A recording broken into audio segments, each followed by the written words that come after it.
आपने कभी उन बच्चों को देखा है कि जो खेल के मैदान में ना उनका दिल काम करता है, ना दिमाग काम करता है, ना शरीर के दूसरे अंग काम करते हैं, लेकिन जब वो वीडियो गेम खेलने जाते हैं तो उसके बाद दुनिया की बड़ी से बड़ी कोई भी घातक वस्तु हो उसको वो देखते देखते उड़ा डालते हैं। जानते होंगे ऐसे तमाम लोगों को।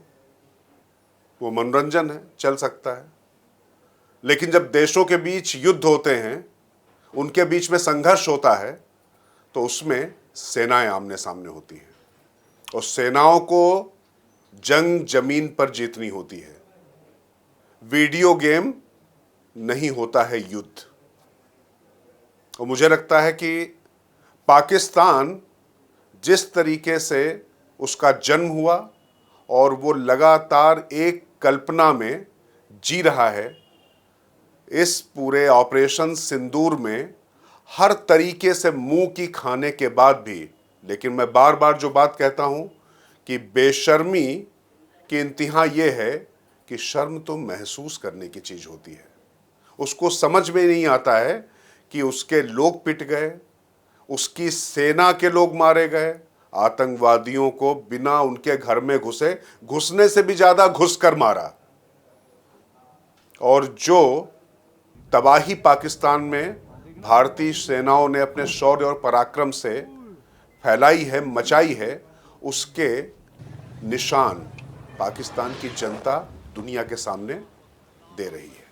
लेकिन पाकिस्तान जैसे वीडियो गेम खेल रहा है, उसने अब क्या किया है, एक विक्ट्री एंथेम बनाया है, जीत का गान बना दिया है।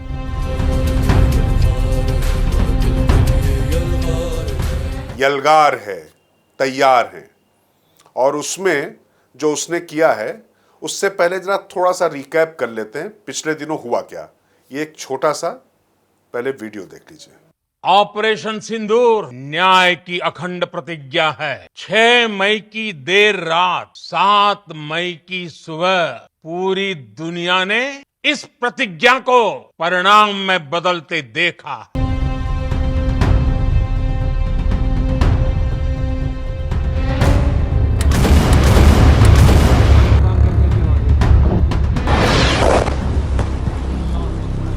इसमें दो राय नहीं है मौला कि हम बड़े गुनाहगार हैं, तो तू हमें माफ कर दे, हम तेरे आगे सर झुकाते हैं। पाकिस्तान ने हाई स्पीड मिसाइल सुबह 1:40 पर इस्तेमाल करके पंजाब के एयरबेस स्टेशन को दागने की कोशिश की। मैं कहना चाहता हूं, जिन भारत विरोधी और आतंकी संगठनों ने भारत माता के मस्तक पर हमला करके कई परिवारों के सिंदूर मिटाए थे, उन्हें भारतीय सेना ने ऑपरेशन सिंदूर के माध्यम से इंसाफ दिलाने का काम किया है। ये टेलीग्राफ क्या लिखता है?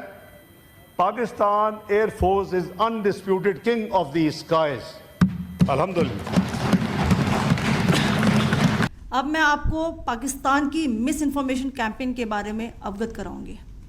पहला, पाकिस्तान ने यह क्लेम किया कि उसने अपने JF-17 से हमारे S-400 व ब्रह्मोस मिसाइल बेस को नुकसान पहुंचाया।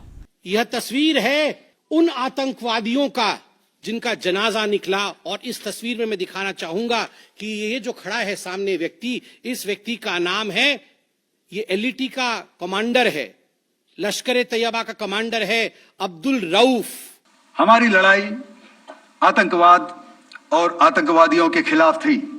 ऑपरेशन सिंदूर के एयर डिफेंस की कार्रवाई को एक कॉन्टेक्स्ट में समझने की आवश्यकता है। The Indian Navy operates as a composite network force capable of simultaneously addressing threats emanating from all domains. Operation Sindoor आतंकवाद के खिलाफ भारत द्वारा चलाई गई अब तक के इतिहास की, मैं मानता हूं, यह सबसे बड़ी कार्रवाई है। आतंक के विरुद्ध भारत की लक्ष्मण रेखा अब एकदम स्पष्ट है। अब फिर कोई टेरर अटैक हुआ तो भारत जवाब देगा, पक्का जवाब देगा। अब ये दिखाने के बाद हम आपको ले चलते हैं जरा कुछ उन तथ्यों पर कि पाकिस्तान कैसे लगातार क्या क्या कह रहा है। उनके रक्षा मंत्री आसिफ ख्वाजा एक चैनल को पहले ये कहे जाते कि हाँ, हमने वेस्ट के इशारे पर, जब सोवियत संघ से अमेरिका का संघर्ष चल रहा था, युद्ध चल रहा था, तो हमने डर्टी वर्क किया है, डर्टी जॉब किया है। मतलब आतंकवाद की वो फैक्ट्री बने हैं, आतंकवाद की नर्सरी से आतंकवाद का अभ्यारण्य वो बने हैं, वो खुलेआम स्वीकार कर रहे हैं। अच्छा, इसके बाद उनकी जरा वीरता कोट एंड कोट वाली, जरा उसको भी थोड़ा समझिए। उसमें वो कहते हैं कि भारतीय ड्रोन आए थे, लेकिन हमने उनको मार इसलिए नहीं गिराया क्योंकि उनको पता चल जाता है कि हम यहाँ हैं। कल का जो ड्रोन हमला हुआ, वो ड्रोन हमला बेसिकली हमारी जो लोकेशंस हैं उसको डिटेक्ट करने के लिए जो है किया गया। एक टेक्निकल चीज़ है जिसको मैं उस तरह एक्सप्लेन नहीं कर सकता, और इसलिए उनको इंटरसेप्ट ना किया गया ताकि हमारी लोकेशंस जो हैं वो लीक ना हो या वो लोकेट ना हो। अभी हमारे साथी हैं, वो हमसे कह रहे थे, मैं घर इसलिए सीधे नहीं गया, दूसरे के घर इसलिए चला गया क्योंकि मेरा कोई पीछा कर रहा था, और फिर वहीं रह भी गए। कुछ इस तरीके की बातें चल रही हैं। अब जरा आते हैं जो इनका विक्ट्री एंथेम है। इस विक्ट्री एंथेम में मैंने कहा ना कि यलगार है और जो बातें जो कर रहे हैं, अब उसमें मिसाइल उड़ती है और जाके जो हमारा उधमपुर एयरबेस है भारत का, उसको उड़ा देती है, ऐसा क्लेम किया जाता है। फिर कहीं पर टैंक चलते दिखाई पड़ रहे हैं, फिर कहीं पर उनको ये दिखाया जा रहा कि उन्होंने हमारा कोई तेल का जो डिपो था उसको उड़ा दिया है, हमारा एक उन्होंने जहाज उड़ा दिया है। इन सबके जब फैक्ट चेक हुए तो वो फैक्ट चेक क्या है वो सीधे सीधे जरा देख लीजिए। जरा मैं इसको आपको लाइन से बता देता हूं, ये जरूरी है। क्लेम पहला किया गया है कि उधमपुर एयरबेस हिट कर दिया गया मिसाइल से। फैक्ट ये है, जब पीआईबी ने, जो हमारा प्रेस इंफॉर्मेशन ब्यूरो है, जो साफ साफ दिखा रहा है उसमें कि पूरी तरीके से वो ऑपरेशनल है, उसमें कहीं पर कोई दिक्कत नहीं, ये फेक न्यूज है। इसके बाद क्लेम 2 किया गया है कि उरी सप्लाई डिपो जो है वो हिट हो गया है। यहाँ पर ऐसी कोई रिपोर्ट भी नहीं है और इस तरीके की कोई भी बात नहीं आई। आप तेल डिपो हिट होने का मतलब आप समझते हैं कितना बड़ा ब्लास्ट होगा। कहीं पर कुछ नहीं आया, किसी ने इस चीज़ को कैच नहीं किया है। क्लेम 3 फतेह 1 मिसाइल फायरिंग। अच्छा, पाकिस्तान अभी तक एक भी ऐसा कोई मतलब प्रोवाइड कराने में हमको अक्षम रहा है किसी भी तरीके से कि फतेह 1 का कहीं पर इस्तेमाल भी हुआ। हाँ, फतेह 2 मिसाइल उन्होंने इस्तेमाल की थी, जो चौथा क्लेम किया जा रहा है, लेकिन फतेह 2 को हमारा जो बराक एयर डिफेंस सिस्टम है उसने जो है हरियाणा में जो हमारा सिरसा है वहीं पर उसको पूरी तरीके से डिटेक्ट करके वहीं निपटा दिया उसको। फिर जो है टैंक वाली जो बात मैंने आपसे कही थी, वो टैंक चल रहे हैं, तो ऑपरेशन सिंदूर में कहीं पर भी टैंक कहीं पर चले हों, अभी ऐसी कोई बात नहीं।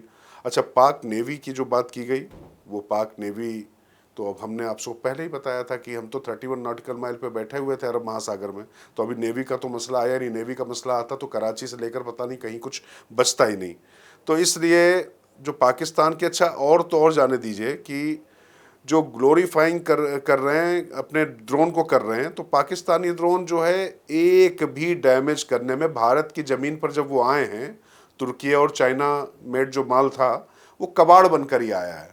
और हमारे यहाँ के जो लड़के हैं ना, वो ये कह रहे थे कि इस कबाड़ को तू ले जा, मैं ले जा, मतलब कबाड़ ले जाने को तैयार नहीं था क्योंकि वो बिकने के लायक भी नहीं था। इस तरीके की परिस्थितियाँ थी। खैर, अब ये जो कबाड़ियों का जो पूरा मुल्क बन चुका है पूरी तरीके से, खुद में अपने आप में कबाड़ है, इन लोगों ने गजब ही कर रखा हुआ इस समय। तो नेशनल एंथम के साथ साथ में वहाँ के जो प्रधानमंत्री, वहाँ के रक्षा मंत्री सदन में क्या दिखा रहे हैं कि एक टेलीग्राफ अखबार है कि पाकिस्तानी सेना ने जो है पूरी तरीके से इतिहास रच दिया है, और दिखा कह रहे हैं कि ये जो है पूरा क्या कर दिया है। लेकिन वास्तविकता ये है कि ये आर्टिफिशियल इंटेलिजेंस से तैयार किया हुआ पेज है। टेलीग्राफ ने ऐसी कोई स्टोरी नहीं की है।